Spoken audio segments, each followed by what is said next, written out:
swap waters to take up there? So, to get started,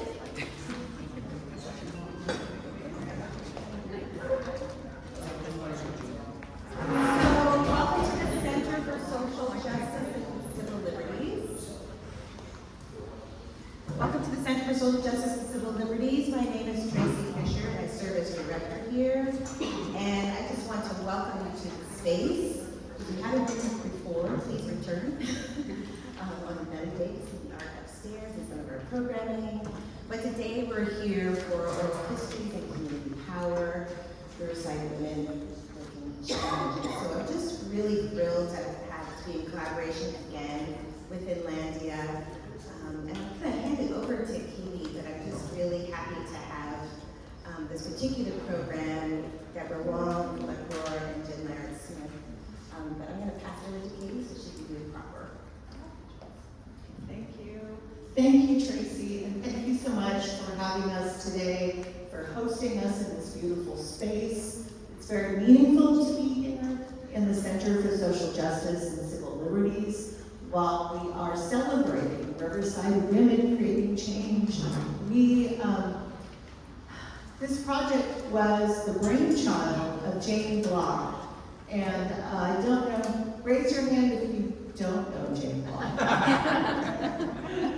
Okay, well, Jane is now, I think, 92, but she has been a powerhouse in the community organizing since the 70s here in Riverside. And so I'm not going to spend too much time talking about that, but just know, look her up. She brought us all together and said, we need to capture these stories before they disappear. And so that's what we've been working hard to do.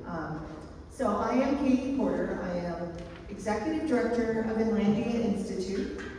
And we are a literary arts 501c3 nonprofit. We are the publisher of the Riverside Women Creating Change book that we have in the back. But that brings together all of the interviews.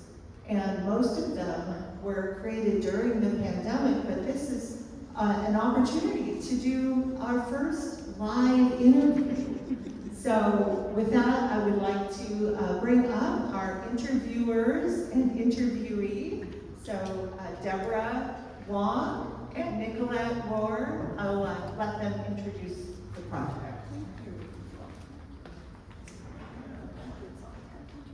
Oh, and before I forget, this is why I have it in my hand. Surveys.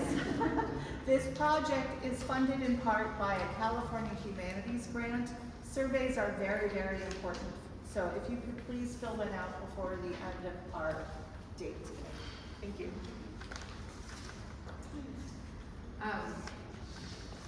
Thanks so much for joining us. It's really nice to see all of you, and I echo what Katie said. It's so nice to be in this beautiful space when we're talking about Riverside Women Creating Change, and we're surrounded by, I'm looking at the artwork, and you can see the photographs of Manea Kubu, one of our great Riverside women. So it's really exciting to be in this space and to have the chance to interview Jen Larratt-Smith. Which we're going to do in just a moment. Deborah and I had the honor of interviewing over 40 women as part of the Riverside Women Creating Change project. And we did a few interviews together. We did a lot of interviews separately, but we both spent time with all of the interviews, which is truly an honor to have that opportunity to hear people's stories. And it's also exciting to be able to share this one with you today. So we also wanted to just spend a little bit of time talking about oral histories. And I think first Deborah will talk about the book, but we want to also just be honoring the work of oral history and encouraging you also to be thinking about, like, asking questions and thinking about the stories that you want to know and collect. So I'll have Deborah talk a little bit about the book, and then I'll talk a little bit more about oral history. Sounds good. I'm sitting in this room, and I'm like, so moved to be surrounded by Mine Okubo. And I'm sitting here thinking, she's an ancestor, right? She's no longer with us, but wouldn't it have been something if we could have interviewed her for our project? Oh my God. Which, you know, really is the point. One of the things that oral history does is to sit down and learn from people while they are still with us, you know, because our time on earth is all too short. And the kind of history and knowledge and community memory that people carry themselves, you know, can only be captured when they're really still with us. The thing about our project and our book, and this was all following Jane Block's lead, because she was very explicit about what she hoped for from the project, very explicit, right? And one of the things she wanted it to be was not just capturing the memories and histories, but she also wanted the book to look forward to offering ideas to the next generation. She was super clear about that. And she walked us into ensuring that each interview contained a section, you know, that one of our questions for sure, and near the end of the interview is where we always put it, you know, was what advice do you have for the next generation of activists? And to me, this has become my favorite part of the book. I often jump to that, yeah. So, oral history, and the thing about our Riverside book is, yeah, it focuses on Riverside women, but really it speaks beyond the locality of our stories, and the beautiful specificity of Riverside, sure, is there, and I'm so glad it is. But I love the ways in which the stories also speak to bigger, broader stories. It's something I really read between the lines for in our histories. Back to you. Yeah, and I think that we'll hear some of that today, right? So this is a story that's local to our community, but it definitely has implications beyond Riverside. And so that's something that we saw throughout the project, right? We were interviewing people who often saw themselves in very particular, you know, very rooted, telling a story that they maybe sometimes also didn't see the full implications of how connected they were to these other stories and movements. So one of the things that's really exciting about oral history, so it's never said that Jane definitely wanted the book to be part local history, but also like a how-to that people could pick up and find inspiration from. Just to say a few things about the histories that we collected though. It's important to think about how oral history is a research method, right? It's a way of learning and gathering information to understand something better. But it's also a way of creating or generating a new source, right? And so we're also happy that the interviews we collected and the interview today that Jen has generously let us record will be available in the future through the city library and online more broadly, so that people can learn from our conversation today. We know we're going to want to talk longer, but from the time that we have together today. And we don't know in the future like what people might be looking for when they read it and what they might be wondering about. But we're learning something ourselves in asking the questions, and then we're also creating and adding to the record. And so I just want to emphasize the importance of that and the importance of oral histories, which in a way, right, are one of the oldest forms that that people have understood the past through oral traditions, but have too often been kind of discounted when history has been professionalized as an academic discipline, right? We see a long kind of history of discounting oral histories. And so part of what we're doing in telling these stories is combating that, right? And gathering up all of these stories that we can share in different ways.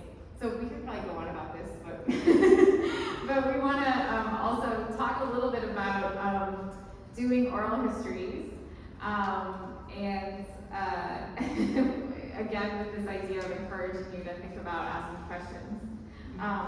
So we can do history in lots of different ways.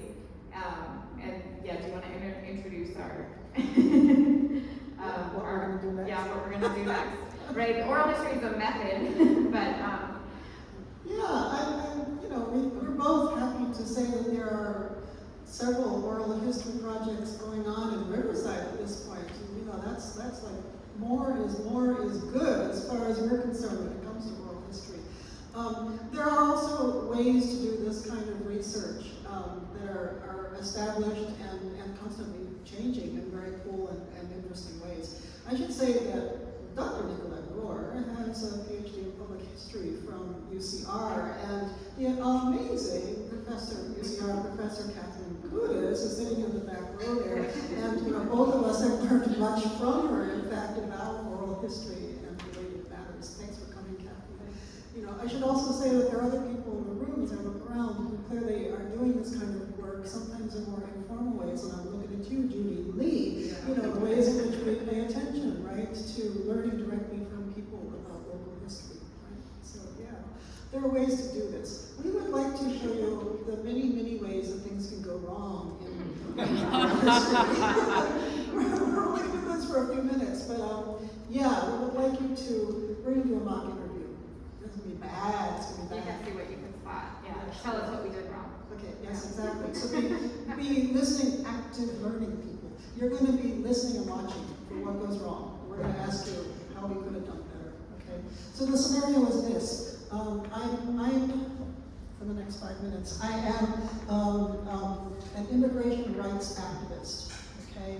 And we arranged, Nicolette is the interviewer, Yeah. and we set up this appointment weeks ago, and there were reminders, and so we're together by purpose and by appointment. Okay, we're doing this as in fact we did all of our interviews until today with Jim. We did them all over Zoom, right? So we're doing this on Zoom. You can't see that, but we are doing this on Zoom, right? Okay. So let's Okay. get started. I'm gonna log on. Logging on. You're already on I'm because waiting. you're such a together interview. And when she logs on, this is what she hears. Deborah. Hi, Deborah. Hi. Hi. Well, is now a good time? Sure. Okay. All right. Okay. So I just wanted to ask you some questions. No reason. I'm just curious about everything. Okay. Yeah. Are you sure it's a good time? I'm a little distracted, but it's Okay. Okay. Let me think. What do I want to ask? Okay. So I wanted to ask you. First, let me think. Okay. Were you born in 1959?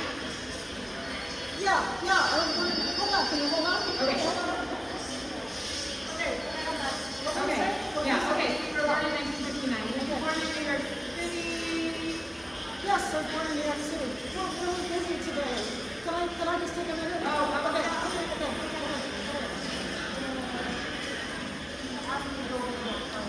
I can't hear you that well. Could you go, Deborah, could you go more quiet? Oh, sure. One minute. Okay, I think that's better. Okay. I think that's better. I'm now in a different room, and I no longer have the cool computer set up, so I'm doing this on my phone. Okay. All right, so, I should be recording. Okay, no, I'm taking notes. That's okay, right? I'm gonna take some notes. Okay, we'll do our best. Okay, so, all right, so what I wanted to ask you about your work. Tell me, okay, so, let's see. I read that you're a leading community organizer, right? I don't know. Many of us do. I have to tell you. 2 hours ago, I'm an immigrant rights activist, right? 2 hours ago, a bunch of Thai workers in a factory nearby, 35 of them were taken by ICE. And I'm really distracted. Can you hold on a second? I'm getting interrupted again. No. Can you go to my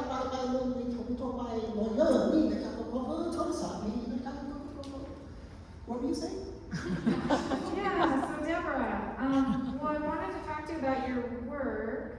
So just like tell me, you're a leading organizer, right? What is it? It's about the environment? Oh, I work on immigrant rights. Okay. That's Let why me see here. we're very worried today about the workers that were taken by ICE. Right. Yeah. So I had some other questions for you. Okay, so it seems like you've done pretty well organizing with these immigrant justice issues. Don't you think so? I hope so. I hope so. Today it is feeling not very good. Today we're feeling very pressured today. But we try to do good work. Yes. Yeah, okay, thanks. This is really the best time for me, like we scheduled, so I think we should keep going. Okay. All right. Okay. What do you think? What could we have done differently? What would you have done differently? I'm really asking. Yeah. Just chosen a neutral space, even if it's COVID, we separated, but a neutral, quiet space together. Seems like good advice. That seems like good advice, okay. What? I would say dedicated time and some preparation, because while you want the interview to flow naturally, it helps if the interviewee gets an idea of how the interview might go, like even some of the broad general questions. Because you can't come up on the spot to give a coherent answer, and it takes time to think about, well, what in my experience was important that could answer that question, and give your interviewee the opportunity to do that. We have a good audience. Melanie? I would say all of the questions you asked were closed-ended questions, not open-ended. So you will have open-ended questions for the person you're interviewing. Yes, yes.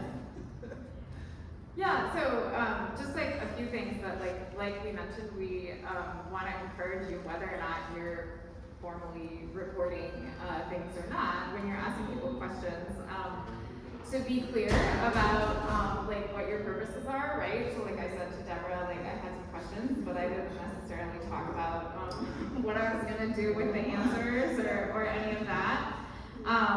And I was thinking of questions on the spot, right? So for all of the interviews that we did for this project, we shared at least 5 core questions with people in advance and allowed them a little bit of, like you said, Judy, we wanted these to be free-flowing conversations, and we've shared some questions with Jen as well. But we gave them some sense of what it was, going to be like, why we were interviewing them and what we might be talking about. And when Deborah made clear time and again that it wasn't a good time, we did, in some of the interviews that we conducted, decide that we should maybe reschedule. I conducted one of the interviews in the book while my new friend was like driving around. We stopped like 3 times, I think. She got gas, she got... Oh my gosh. Yeah, and I wondered at various points, should we reschedule? But it was also like, she's been hard to get at all. So yeah, those are the decisions we make. Yeah. And then you're right about thinking about those types of questions, right? So I happen to know a little bit about Deborah. So not the immigrant. Deborah is a great organizer and activist, not the immigrant rights activist, Deborah. Right, but yeah, so we had that experience with some of the people that we interviewed, that we knew them pretty well, but we're still trying to create space for them to tell their own story, which is what we're doing. Yeah. All right. Thank you for listening so closely and well. Yeah, you too can do this kind of work. Yeah. So I think at this point we want to spend the rest of our time with Jen Larratt-Smith, who we are just thrilled to have with us today. Come on up, Jen.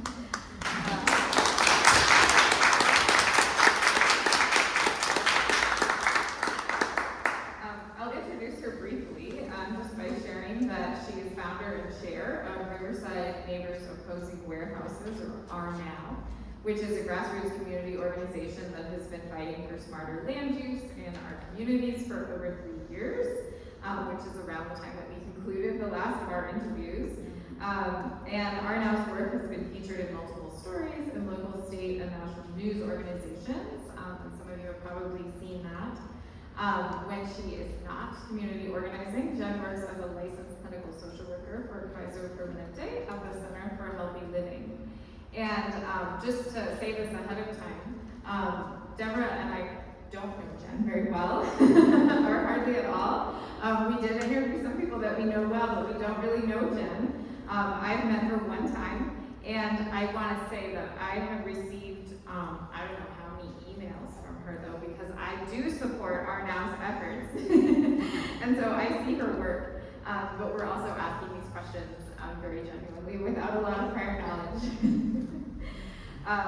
All right, and the other thing that I want to do before we get started with the question is I'll say to all of you that we were in touch with Jen to invite her to be part of this and to ask for her permission to record this interview. So Jen, I want to remind you that we are going to ask you some questions today about your work, and we are recording this as part of Riverside Women Creating Change project, and I just want to be sure you feel comfortable and that we have your permission to do that. Yes. And if at any time you feel uncomfortable or you need to stand up or do whatever you want to do, please just tell us.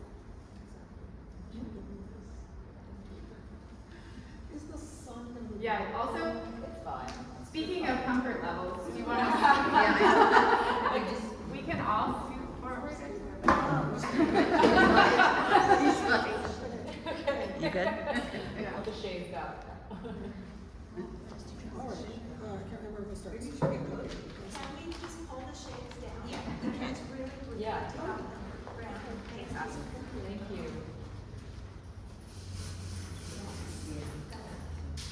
There. Steering is right there. Good thinking. Good problem solving. Right, that's what Apple activism is about. But we're going to do a shortened version of the interview we usually do, but these are the questions that we usually ask. And I'll start by asking you, when and where, if you don't mind sharing, when and where were you born, and when did you come to Riverside? Okay, I was born in St. Louis, Missouri, but I grew up in Orange County. And I came to Riverside in 2011 from West LA, where I was going to graduate school, and my husband too, because he got a job at UCR. And now I got here. Do you mind saying when you were born? No, that's fine. You know, we don't really. No, it's It helps us to situate the generations. Yeah, sure. I was born in 1975, so I am 50 this year. Thank you. So, we know that you have been involved with Riverside Neighbors Opposing Warehouses, or RNOW. How did you get involved with that organizing effort? Can you tell us a little bit of the story of RNOW? Yeah, so RNO was very organic. I did not expect to be doing this work. What happened was, at the time I was living in Orange Crest, and I had, behind me was a huge field that used to belong to the March Air Force Base, where their military bunkers were. And I got something in the mail with a picture of a project they were planning to build there, which included 4.7 million square feet warehouses, including one warehouse that was so huge that you could put like Disneyland and a half. And this area is actually surrounded on more than 3 sides by homes, like residential homes. So you can imagine a giant Amazon-style warehouse in the middle of a neighborhood, basically. And I saw that, and this was during COVID, actually. So, and I looked at it and I just said, this is a terrible idea. But they said community meetings. I was like, okay, I'll log on, because it's COVID. So I logged in on Zoom for their community meeting when the developer was talking about the project. And at the time, they were pretty much talking like, this is what's gonna go there. And my city councilman was on there as well, and he was like, oh yeah, I'm so proud of these guys, and I'm gonna stand with them, and all this stuff, and we were like, oh, so is this is just a done deal? And you could tell the chat, and they did have the chat open. So the chat was just like all these questions, and like, wait, dude, this doesn't make any sense. Or whether, and they answered some of the chat, but they ignored most of it, because you can, selective, And then finally, actually it was my husband's idea. He was like, you know what someone should do? He's like, someone should put in the chat, if you're angry about this and you want to organize and sign up here, and then put like a Google link or something in there. And I was like, all right, I'll do it. So I put it in there, and that's how it started. And then I got like maybe 20 some names from that meeting, and we met in the park. And that was the initial, because it's COVID, right, so we're not indoors. So we met in the park, and actually the first meeting was all like grief. It was all about like, what are they doing to our neighborhood? And I really love that space, and there's mountain bikers and hikers that love that space. So there was just a lot of grief.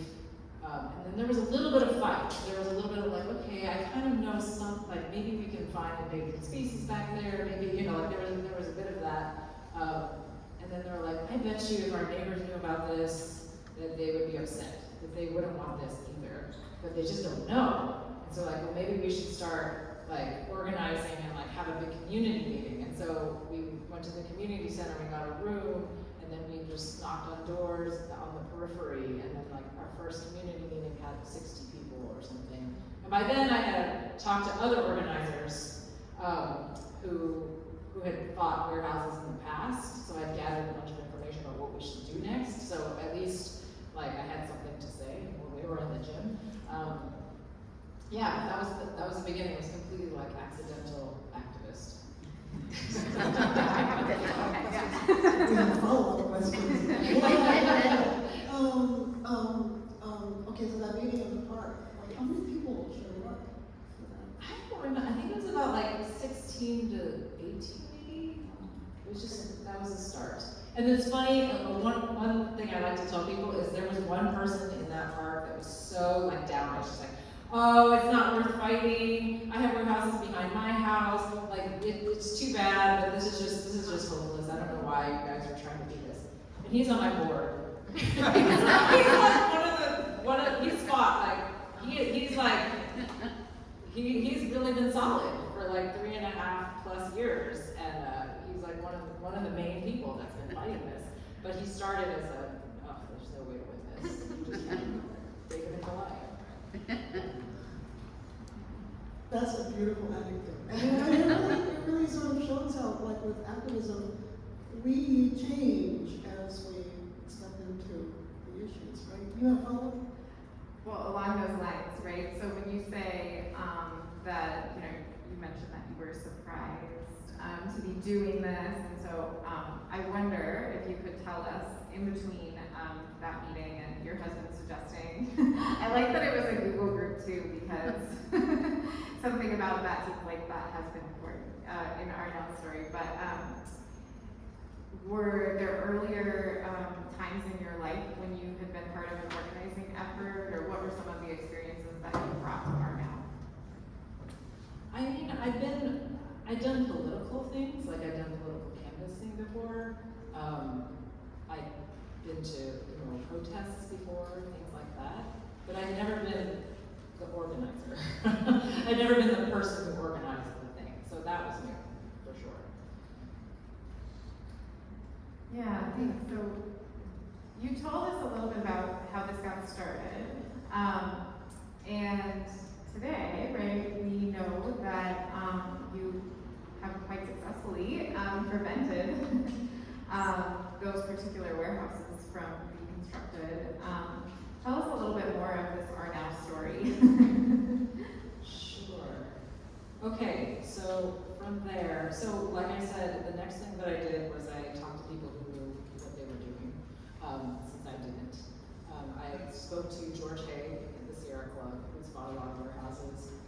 He was super helpful, and he said, you need a lawyer. And I was like, I don't have money for a lawyer. But then he said, you need a lawyer because there's this whole process that land goes through if it's going to have significant impact environmentally. There's an environmental impact report, and then there's this short period of time where the public can comment, and you need a lawyer to comment, because later on, if you have to sue them, which you will, because they'll pass it, like that's kind of what you're saying, then you're gonna need the administrative record, like the only things you can sue on are the things that happen in that little comment period. So I was like, okay, we gotta prepare for that.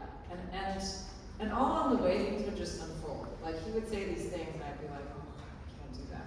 Or he said, well, you need to get like this many people at a meeting, and then like have them give up your time and like do a traffic. I don't know. He was like, you should do like a traffic study or something. He was like saying something that I was like, whoa, I don't see myself doing these things. Like I'm just starting.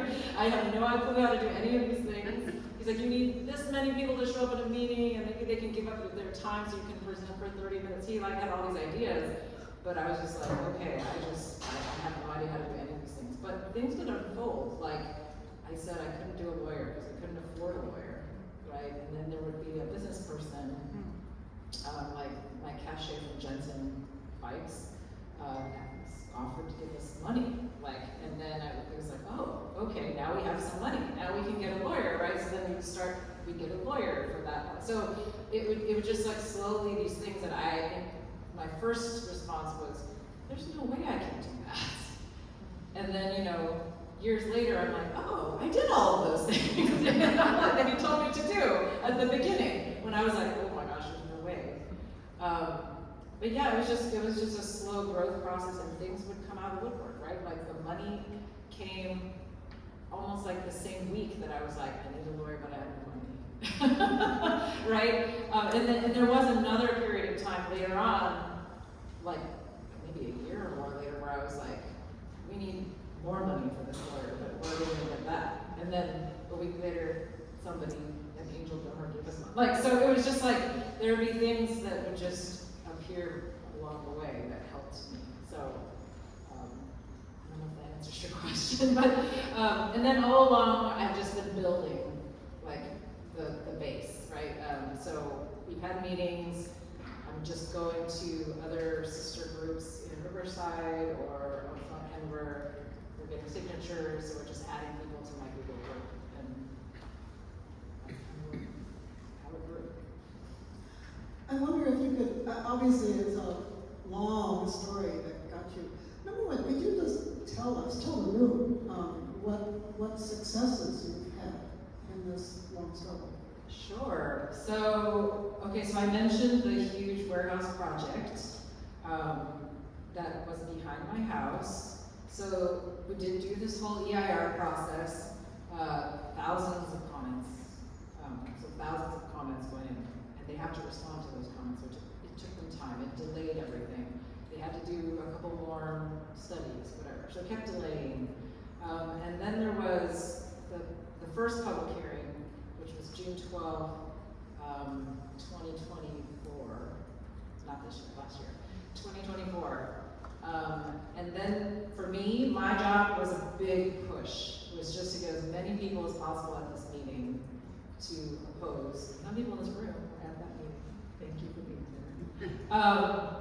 And so we had postcards go out. I think we had signs, yard signs. Like had R&P, like Riverside Neighborhood Partners were calling people. But it was really like a question. Like honestly, that night came and I was like, I don't know who's going to show up or if anyone will show up, right? We pushed so hard, but we don't know. And then, and I think that, for that one too, the press got involved. Like actually, again, this is one of those miracle moments where somebody said, you need the press to say something. You need NBC or ABC or one of the local stations to cover you. And I'm like, how do I get their attention, And then they came to me. Like my neighbor was like, hey, ABC's at my house. Ask me about the warehouses. Can I send them to you? And like, I was on my way to work and my hair was like wet. And I'm like, yeah, send them over. Because I was like, I need them, right? And so it was like one of those moments where it's like, I don't know how I'm going to get them, but they came to me. So, okay, and then that night, everyone started pouring in that door. We were amazed. They just kept, I didn't expect, it was hundreds. We filled the room, we had our signs, no more warehouses. And at that time, the commission, that's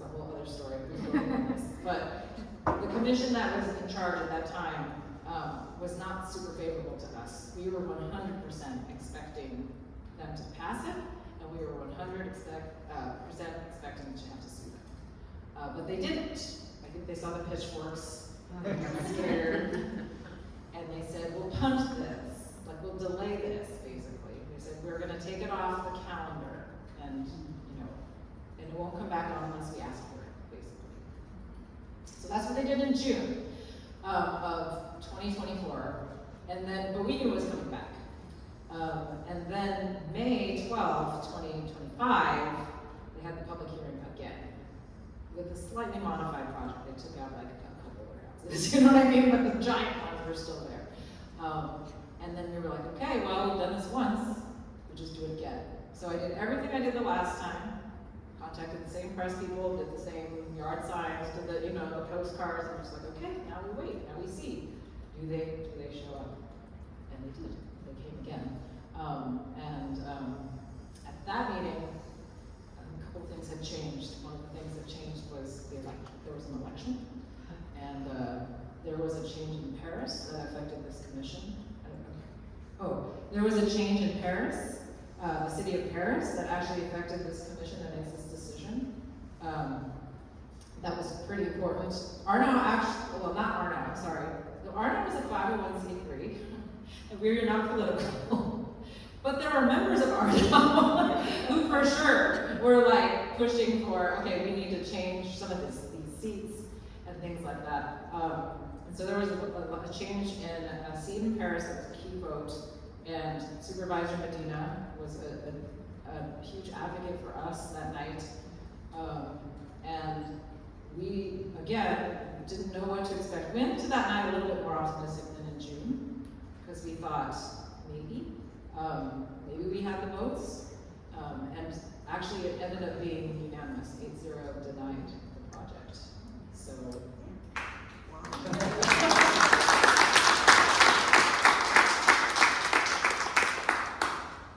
I really liked having the applause and the oral history interview before we noticed who were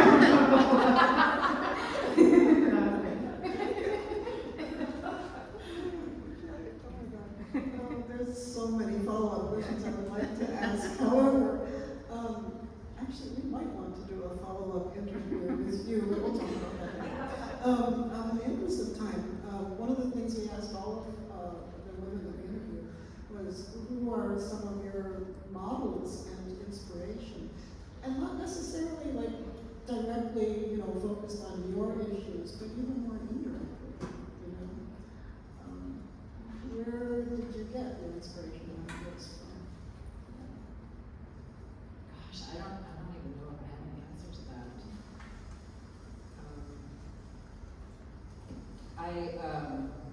I did mention that I was politically active before and there's a local group that am I allowed to be partisan? I don't know, but there was a local group I was a part of, and I think seeing people that had energy to make change, and sometimes we did see change because of the result of what we were doing. I think that was inspiring for sure. Are there anyone you want to feel comfortable naming? Whether, again, it may be indirect, right? Where do we get our ideas from in terms of whatever it is that drives us? In your case, environmental justice, for want of better phrase. I mean, I don't know if I would say this as models, but what I will say is that Arno is definitely a team. So I'm like the face of it or whatever, but I have a board. One of them being that guy that was so down on the warehouse, for sure this is gonna go through. But another huge inspiration is Mike McCarthy, who is my vice chair. He's incredible. He is a PhD. Oh my gosh, I'm gonna get his PhD wrong. But he's an environmental consultant. He knows all things technical. So when the EIR came out, he was in charge of that part. I was like, you need to find the scientists and people to comment on this because I don't know what to do with this, right? And just having partners is a huge part of it, I would say. Arno would not be Arno without those guys, for sure. That's lovely. Working collaboratively, working as a team. How many of you here today actually have been involved in this? Have gone to any of those meetings? Yeah, I was wondering. Okay. Yeah, some of you. Yeah.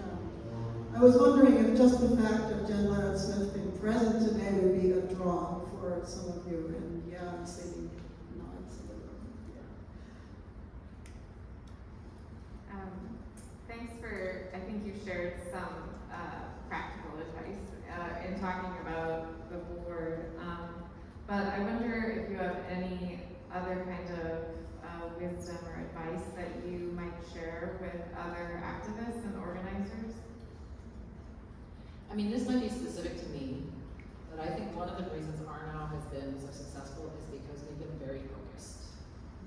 Because as soon as, you're free labor, right? So as soon as other groups are like, oh, you are like activating people in this area, and then it's like, oh, like we want to have a Trader Joe's in Orange Crest or Bishop Grove or whatever. Can you publicize that? Or, people will find other things for you to do. And we have always been, no, if it's not about warehouses, we won't do it. We're not doing it. We won't join your board, we won't do but I think that's really helped us because all of us work and have families and, we have so limited time that we have to really focus in order to get this done. And I think that has been successful for us. I think that there is a place for just like broad activism, and I think it's great that there are people that are doing that. But at least for our now, the focus was really important.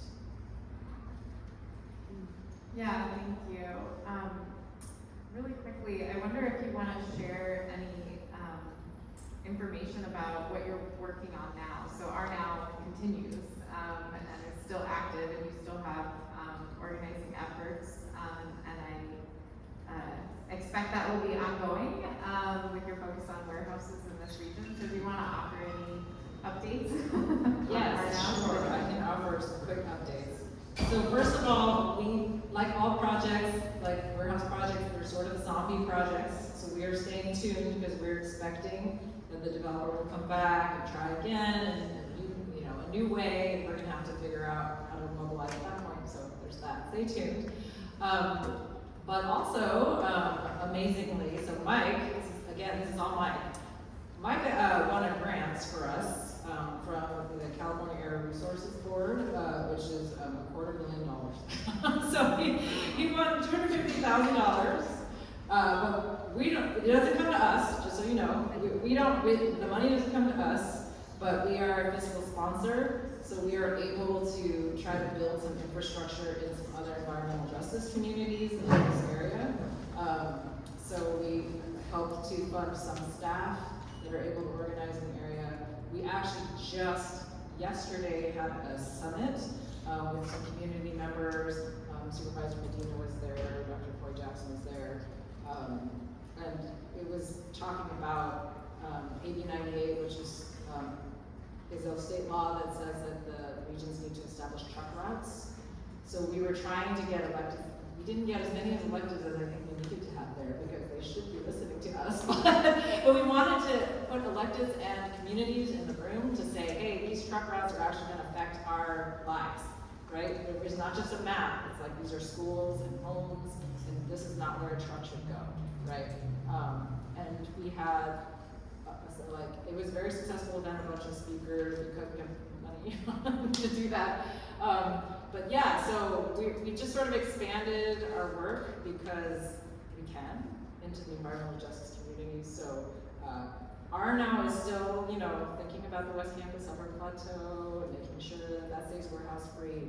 But we also have this ability to grow the work in other areas. So and empower other sister groups that are already doing this. There are other grassroots groups. Our Now is not the only one. So yeah.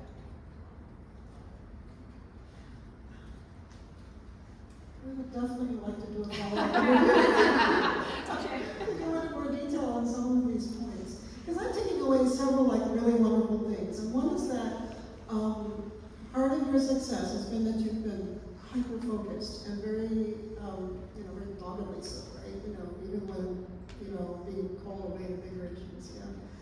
And the other thing that I'm getting from you is that work goes on. It's not over and done, So, can you tell the audience, for those who are not yet already attending your meetings, is there someone or some place they could go look to get involved or to, get in touch with you or the other organizers?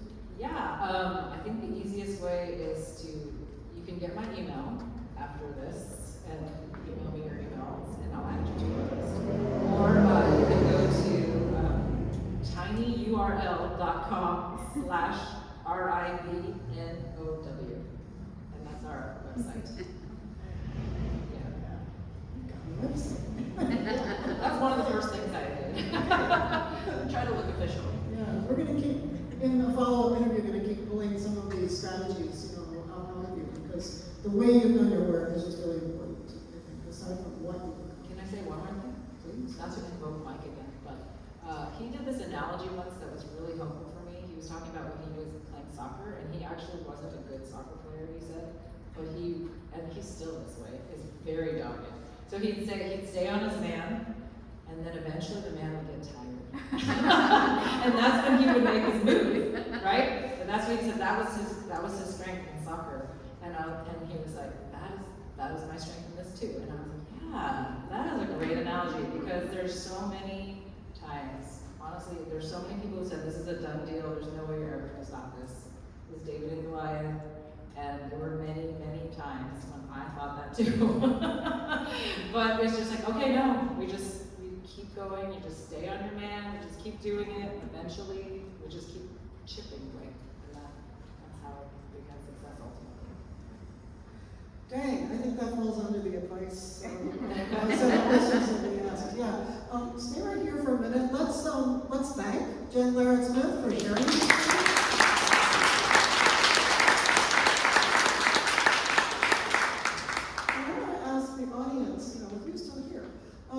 Given what you just heard and given what you just learned directly from a very effective local activist, who are some of the folks you think should be interviewed in a similar way? I should be very clear and say that our project is pretty much over and in the bag at this point.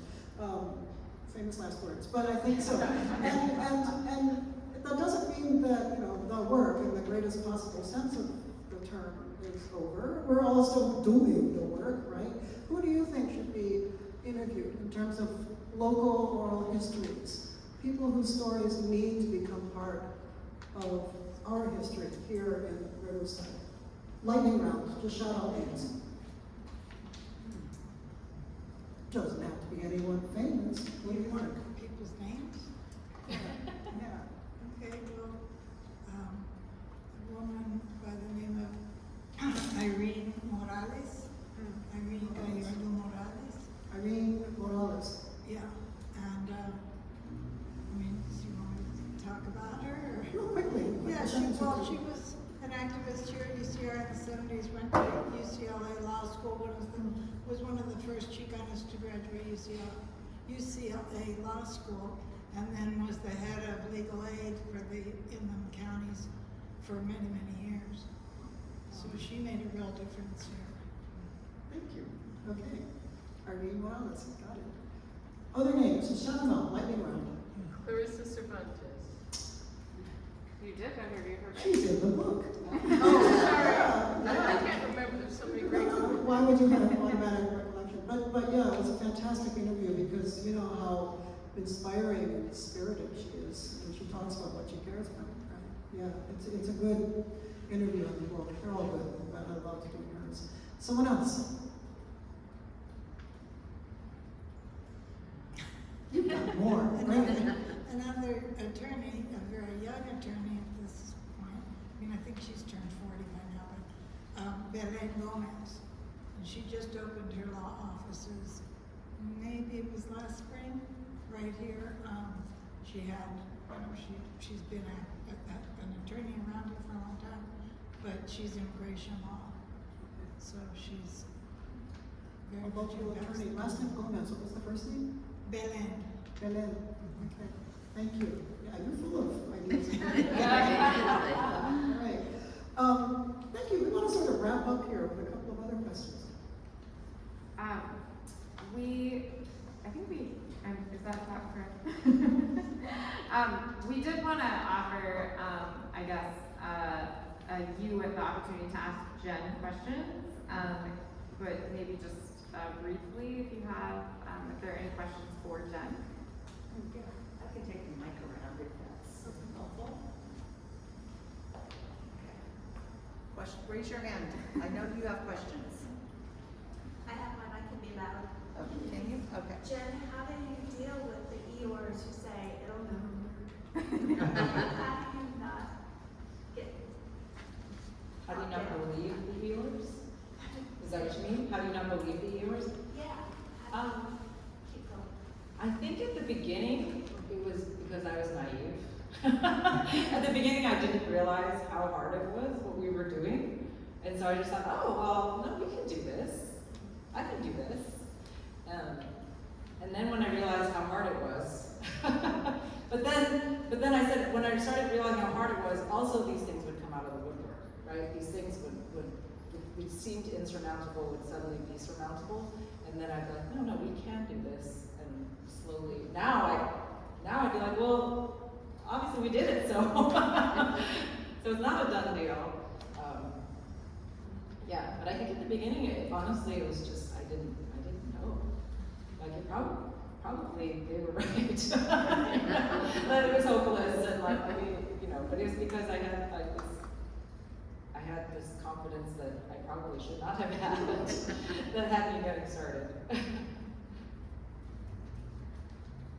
I don't know if this is relevant, or if you have any, excuse me, idea, but what is this trend by these warehouses to occupy all the open space available to them? I just flew in and hadn't flown for years over this area, and I was like, where am I?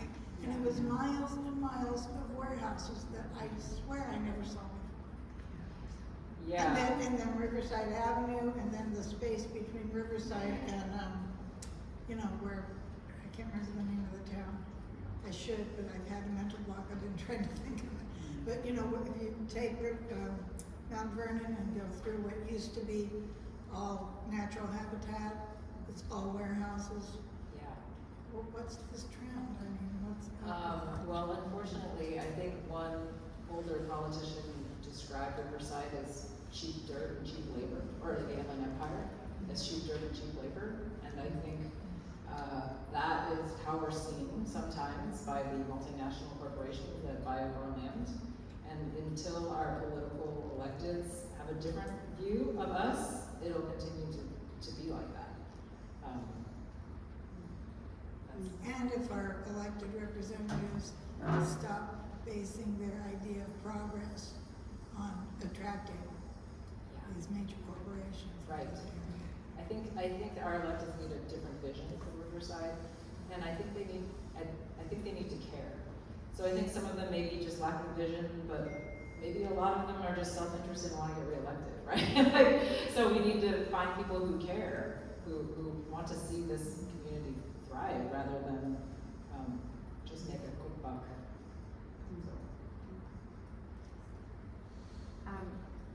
Yeah, I really appreciate your organization in all of this. I can imagine that you could have also been on the Zoom meeting and not put the Google group link in the chat, right? And then there might be a giant warehouse. There would be, I'm almost certain. Yeah, and I think that I'm really grateful for your organizing and the focus. And I noticed how all the meetings, you still remember the actual date, right? And I know that's because you were handling all that communication and and like all of the details that people here could show up and voice their support, but you kind of made that easier for them through your organizing. So thank you for everything that you've done for our community and that you're still doing. And I think that Deborah's right that we're probably going to want to interview you more because this went by too quickly and we knew that it would. But I also just want to encourage people in the audience. You can probably stick around for a little while and ask Jen some questions, and also just to, be open to asking questions in other contexts. We were talking before the event began about Beverly Wingate Maloof, who passed away in the last few days, and I went and reread the interview with her that was part of the Making Waves project, which was an Inlandia and oral history project about the environmental justice movement and women in environmental justice. And we didn't interview Beverly as part of this project. That wasn't possible at the time that we were doing it. But it's like such a gift to read her interview. You can find it online. Just write Inlandia, go to Inlandia Making Waves or something. Yeah, if you go to the Inlandia Institute website, inlandiainstitute.org, and then across the top are some tabs. On the far right it says guides, and just the drop down says Making Waves. Yeah, Making Waves. so it's really a pleasure to read, and we also interviewed about 4 or 5 people who have now passed away just in the short time since we interviewed them, and there are a lot of other people who we didn't get the chance to interview. So I just want to offer that parting thought about asking people their stories. Exactly, yeah. Tracy, let me just remind everybody that our book is for sale at the back table. It's Riverside Women Creating Change. It contains, summaries of the first person voices of 40 women that we interviewed, including Marissa Cervantes, city council members, activists all. And the thing about oral history is that it captures history from the ground up, the voices from below, right? These are often not the official histories coming down on us from above. It's quite the opposite. This is why I love doing oral history work. And the fact is that our book and oral history work writ large is often about sort of invoicing, right? Giving voice to others who might not be heard from, might not be written into certain kinds of books. One of the things I love about our book is that it identifies all the ways in which we, each of us, and each of those 40 women, imagine the community they want to be part of, right? It's not just about reflecting the conditions of the here and now, but it's also about looking to possible futures, right?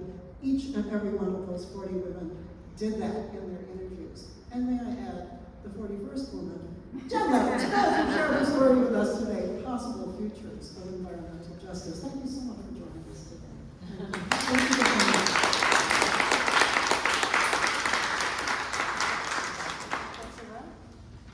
There's water and snacks and books and great things to look at. Please mingle. Thank you.